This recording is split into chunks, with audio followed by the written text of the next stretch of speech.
Hello and welcome to Elevate Your Relationships. I'm so glad you're here. And if you're here, I'm guessing that means you are curious on how to elevate your relationship. And I'd love to walk you through some tools and ideas of how this is possible, whether you're in a relationship or you want to be in a relationship. Some of the best relationships of my life have taken so much trial and error, and I'm happy to share these aspects with you so that you might be able to collapse time just a little bit and enjoy more of your relationship. Hello and welcome to Elevate Your Relationships. I'm guessing if you're here, you're curious on how to elevate your relationship and whether you're in a relationship now or want to be in a relationship, we can all benefit from growth in one way or another. Relationships are complicated, and when we can understand ourselves and the person in the relationship with us better, we have an easier time connecting. And ultimately, human beings are wired for connection above all else. When we can elevate our relationships, we are not only elevating the connection we have with the other person, we are elevating the connection we have with ourselves. So many times I've seen that relationships are focused on what the other person is or is not doing. But spoiler alert, a lot of the things that we are curious about in elevating our relationship actually begin with ourselves.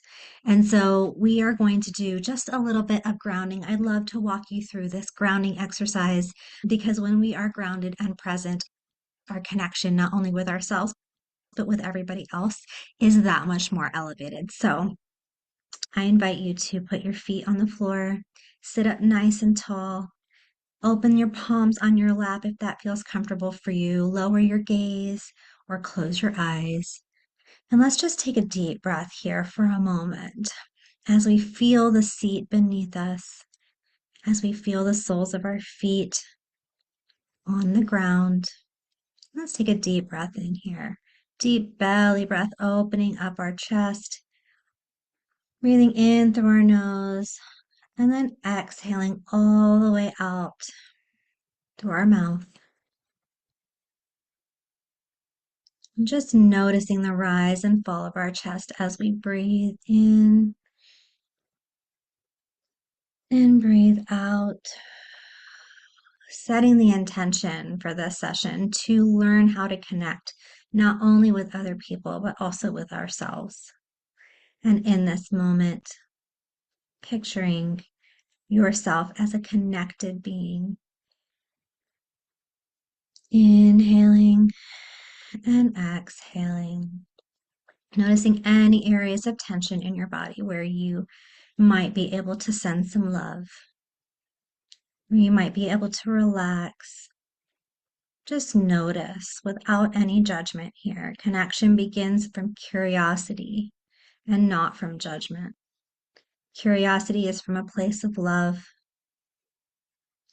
Continuing to breathe here. Inhale through the nose and exhale. And as you notice that the earth is supporting you, and the sea underneath you, and the ground beneath the soles of your feet, can you imagine for just a moment this white light surrounding you, coming in through the crown of your head, sending that energy of love, of pure love from God, Source, Universe, whatever you believe. As that white light covers you in love, and that energy flows down over your head and over your shoulders, over your legs and down through the soles of your feet. As that energy connects you to the earth beneath you, and you feel roots growing from the soles of your feet into the earth. Continue to breathe here. And those soles of your feet and those roots are growing as they anchor into the earth like roots of a tree. And in this moment, you are safe. You are connected. You are love. And connection begins with knowing that you are love. Take a deep breath in here and exhale. Just notice your breathing, being here in the present moment. And let's just take one more deep breath and one exhale all the way out through our mouth, releasing any tension and sending it back into the earth to be transmuted as love. And when you're ready, wiggle your toes, wiggle your fingers, open your eyes, and join me back here in this session together. One of the best ways to be connected is to be present with somebody. And that often begins with being present with yourself. When we are not present with ourselves, it is really difficult to be present with anybody else. So, the first thing I would suggest for you in elevating your relationship would be to become present, not only with the other person, but also with yourself. You can do that simple grounding exercise. Meditation can be helpful, but in the moment when you are with another person, sometimes connection and being present means putting your phone down, means turning off all distractions, means setting boundaries with your children or with pets or anything else that might serve as a distraction, and looking at the other person directly, not just from the side, not just talking to them behind a door or from the other room. It is intentional connection, being present in the moment. If you're not already doing this with your partner, I highly encourage you and invite you to try that out and sit down next to them. Whether your love language is physical touch or quality time, sometimes those people who need those things often give in that way, but they are not receiving in that way. And so being present is the first step to elevating your relationship. My name is Rena Seifer, and I am a transformational life coach focusing on relationships. And I help men and women navigate in or out of relationships in their life. Now, these relationships are often really important relationships in their life: intimate romantic relationships, relationships with their children, relationships with their parents. For today, let's focus on our intimate romantic relationships with our partner, significant other, husband, spouse, wife, whatever that looks like for you. We're going to use the context of that kind of relationship. The reason I started doing this work was because I found myself in an unhealthy relationship. I found myself on the other end of my marriage with a partner who had narcissistic tendencies. And from there, I realized how toxic our relationship was. But it takes two people to be in a relationship. And it's not always the other person's fault if you enable that behavior. So I decided that I'm no longer going to enable that behavior. I asked for a separation and we got divorced. That was not the way that I thought my relationship was going to go when I got married. And I think that when people get into relationships, they don't actually intend for them to go badly, especially marriages when you have children or without children. You don't intend for them to end up in divorce. If you knew that that was going to happen, you probably wouldn't get married in the first place. But these are the things I wish I would have known before I got into a relationship, not just with my unhealthy relationship with my ex, but in future relationships. Oftentimes, we end up in relationships that mimic other patterns in our life that maybe we are unaware of. And so the second step in elevating your relationship is recognizing when those patterns resurface, taking a look at the relationships that you've had in the past that maybe were from somebody else who was close to you in your life, either your parents or your siblings or past romantic relationships, and see how much of that is showing up now. A lot of times we are writing the story before it's even happened because we are wired to respond a certain way from past experiences. Instead of that, this is what I recommend. When you come across a relationship that you want to nurture, with your spouse, with your significant other, with whether it's your husband or your wife, whether you want them to be your husband or your wife, those relationships are important to you. And if they're important to you, then you want to be able to nurture them. But that sometimes means leaving the baggage behind. And that's very simple to say, but is more difficult to do. So, this is what I suggest. When you find yourself in the relationship where it has taken a different turn that you weren't expecting, whether it's a conflict, whether you end up arguing about the dishes. By the way, it's never really about the dishes. It's always about something deeper, some need that's not being met. But when you find yourself in those situations, I invite you to ask yourself, where has this happened before in my life? I invite you to explore just a little bit here. So, we are exploring with curiosity and not judgment, because curiosity comes from a place of love and judgment comes from a place of fear. And so, when we judge our situation or the other person, or we're judging ourselves, what we're really saying is that there's a fear behind it. So, let's approach it from a more neutral, curious standpoint, because from that perspective, we are able to see things a little bit less emotionally charged. Most likely, these conflicts are bringing up emotions for you, but it's really not about that particular instance. It's most likely been building up for quite some time somewhere else in your life, and now you're about to explode.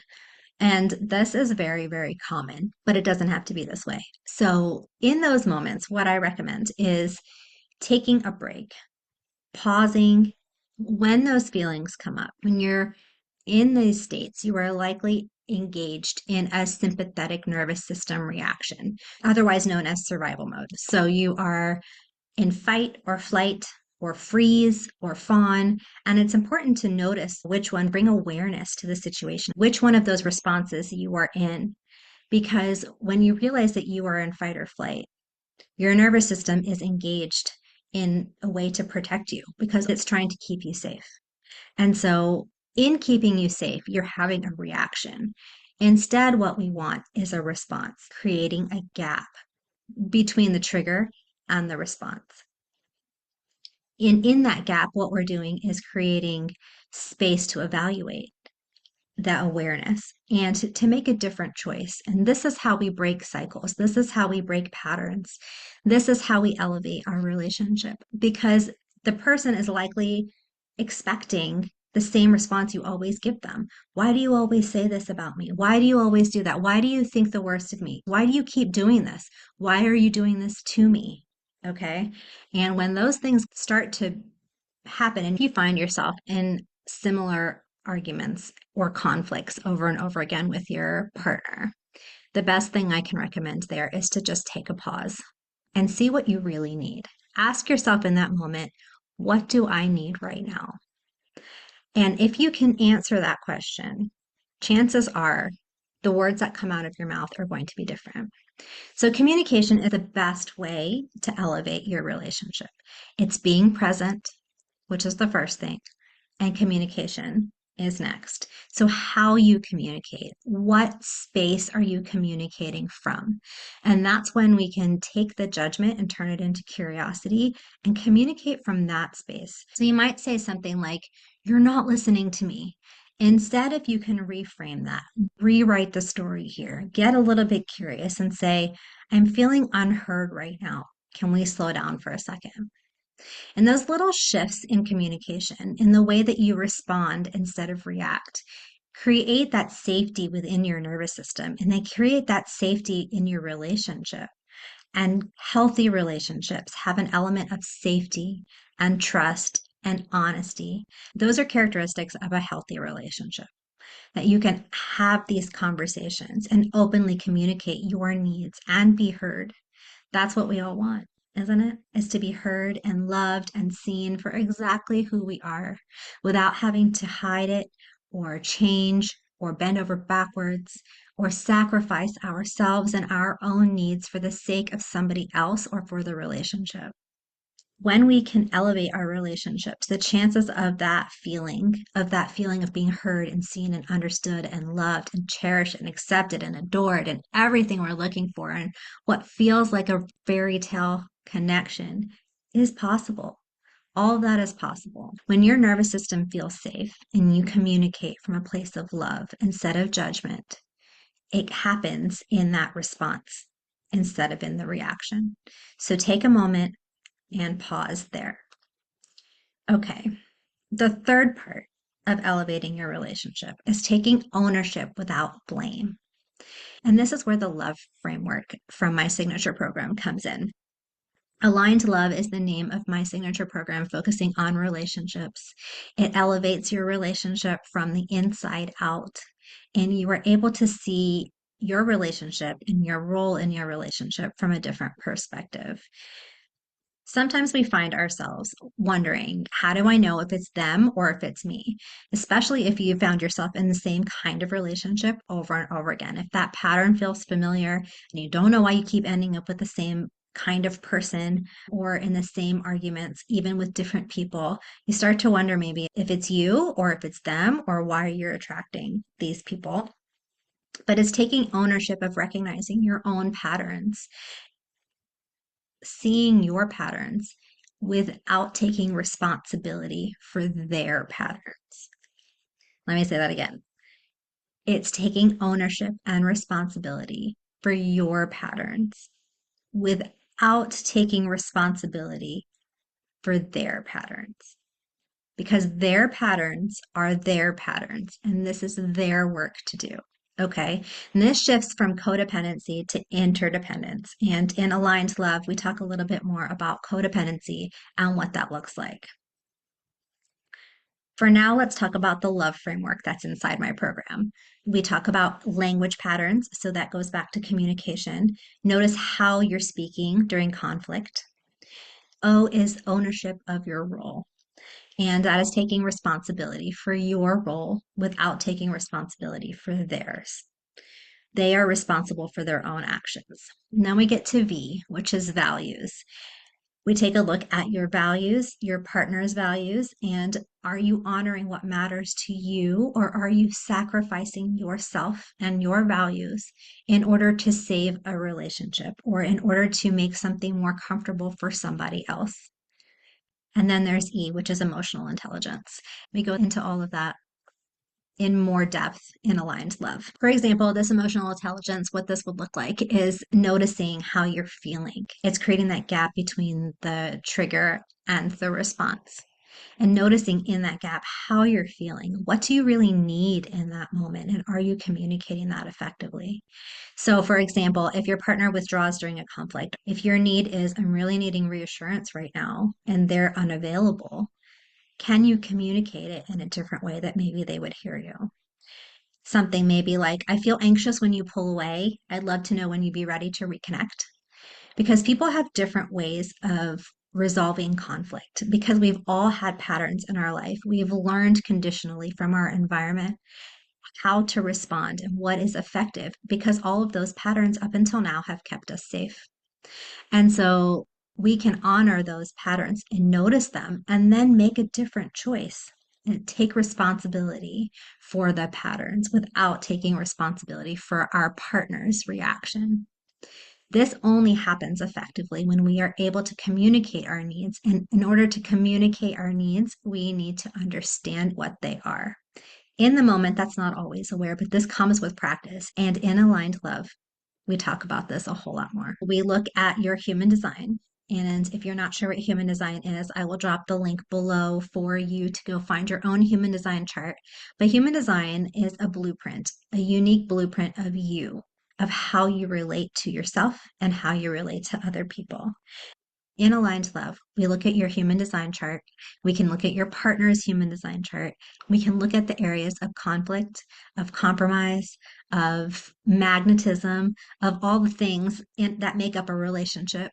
And it's right there in your human design chart. If you're curious about your human design and how your energy shows up in relationships, I have a relationship blueprint for you customized to your own human design. And when you fill in your birth details, it will download a chart.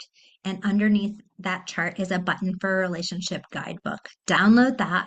It has customized insights for you as your human design shows you energetically how you show up in your relationships. The guidebook explains your energetic blueprint in relationships and how your human design plays a role in the relationships that you have currently.